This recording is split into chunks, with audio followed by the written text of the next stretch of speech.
Et puis il y a aussi le côté clivant qui ressort dans ce titre, c'est-à-dire que c'est quelqu'un qui se conçoit toujours dans l'adversité. Qui se nourrit de conflits. Voilà, il se nourrit de conflits, il se nourrit de l'adversité. Il a fait en tant que joueur. Malheureusement, c'est pas ce logiciel qui est efficace en tant que dirigeant. Et c'est ce que je disais donc à la fin, parce que c'est une biographie. Hein.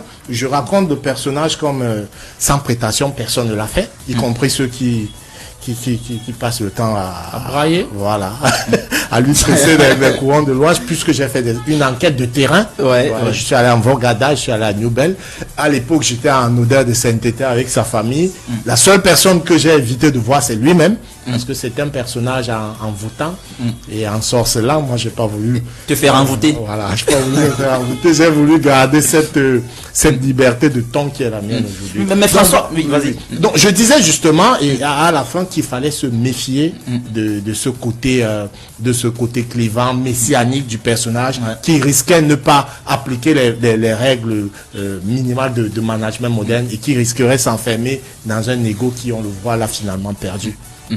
Alors, en introduisant cette partie, on a énuméré les axes de son projet de société lorsqu'il venait conquérir la tête de la fédération. Et là, on voit bien qu'on est complètement aux antipodes de tout ce qu'il avait annoncé, parce que la gouvernance, elle est catastrophique, le développement du football, on n'y est pas du tout. Les acteurs ne sont pas mobilisés, l'attractivité des compétitions, les compétitions sont de plus en plus discutées. L'esprit de compétition lui-même, il n'existe presque plus. Mais est-ce qu'on peut pas se dire que quelque part, Samuel est peut-être victime d'un environnement camerounais qui est réfractaire à la réforme, au changement? Non, mais qu'est-ce qu'il a réformé? Il a voulu réformer. C'est ce qu'on entend. Il est venu assainir et on a pas de travailler. Est-ce qu'on n'est pas victime aujourd'hui finalement? Moi, à un moment, j'ai été naïf. Mais début...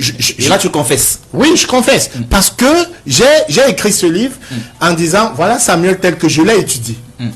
Si on le prend comme ça, on risque d'avoir ça. Si on le prend comme ça, ça peut nous mener. Mais je le croyais de très bonne foi. Je le croyais de très bonne foi. Et il y a une seule image forte qui m'a quand même interrogé.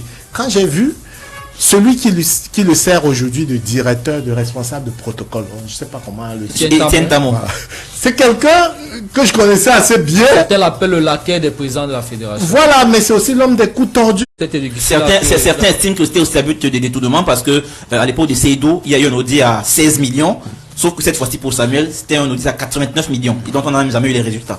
Et moi, je préviens, je prends les gens à témoin. La casse de cet exécutif est beaucoup plus grave que ce que l'on croit. Et ceux qui viendront après, ils vont constater. Je le dis parce que j'ai des éléments. Il y a même des prestataires de cette fédération qui sont liés directement. Ils sont nombreux qui n'ont... Voilà. Et qui réclameront même leur argent après. Beaucoup nous écrivent, pour nous dire que je ne peux pas réclamer parce que on va m'insulter, on va dire que je suis... Beaucoup nous écrivent. Mais il va peut-être pour avancer. On a suivi ce qu'a dit François. Mais pour toi, personnellement, on va dire Samuel Eto'o, plutôt mauvaise foi ou alors piètre dirigeant. Est-ce qu'il est venu avec de bonnes intentions et ça n'a pas marché, ou alors il est carrément venu pour tout gâter? Pour parler de façon vraiment prosaïque. Alain Denis, autour de cette table, tu as l'avantage de me connaître depuis et donc tu connais mes positions, même quand Samuel était encore en campagne. Moi, je suis quelqu'un, je sais pas, c'est une déformation de ma nature, mais je ne suis pas quelqu'un qui se laisse emporter par le vent de l'émotion. C'est-à-dire qu'on peut être 1000 dans cette pièce, une superstar passe là, vous tous accourez, mais moi je recule et je vous regarde faire.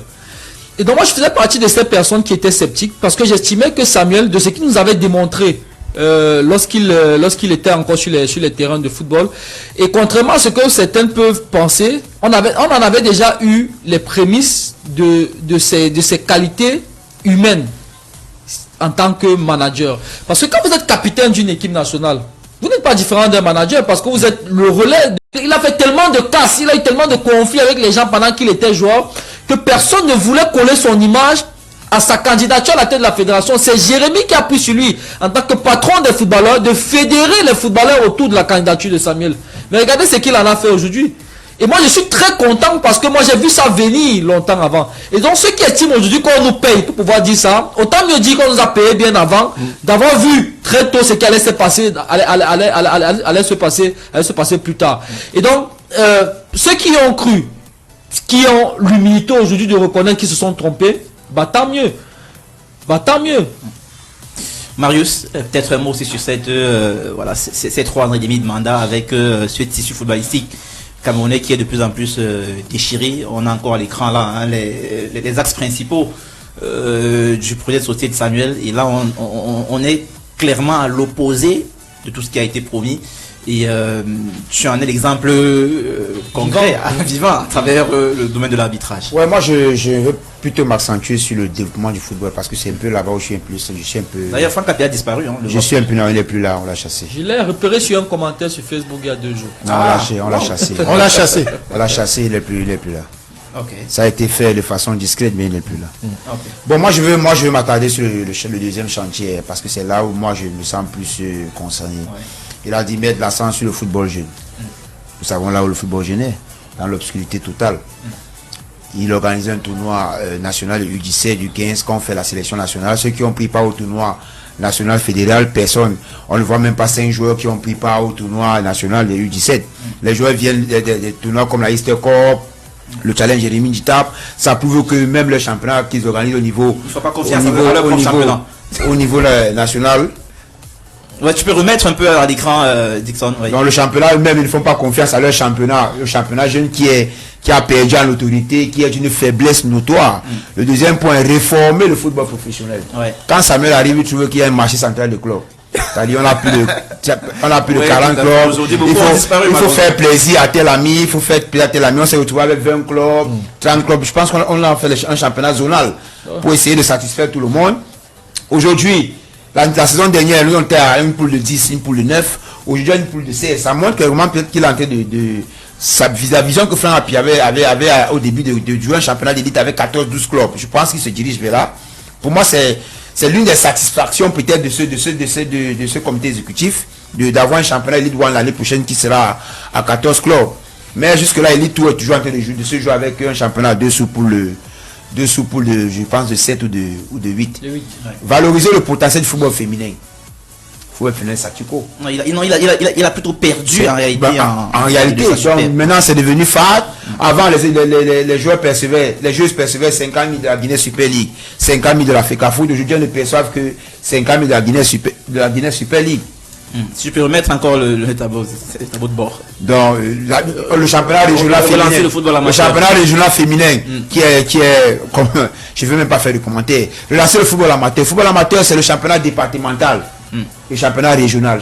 Il se joue pas. Non, le championnat régional même se joue. Mais il a dit relancer. Je pense que le relancer même c'était il avait dit reformer le football amateur. Moi, je pense que c'est le document officiel. Hein, oui, mais il avait dit reformer le football amateur. Okay. Le football amateur qu'il a trouvé est pas. Nous, on est quand même le Cameroun. Il faut protéger les icônes. Non, mais on est quand même le Cameroun. On ne peut pas. Et puis, parlant d'icônes. Ouais.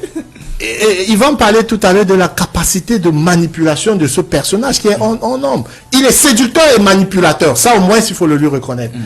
Alors, quand Samuel va en France, moi j'ai des amis, j'y vais souvent. Et quand il va en France ou bien quand il va dans d'autres, il vend l'histoire, il est venu réformer le foot. Vous voyez, vous suivez même souvent certaines émissions. Oui, on passe comme ça, on dit non, il est venu réformer et il trouve des gens qui sont réfractaires à la réforme. Il n'y a pas pire escroquerie que ça.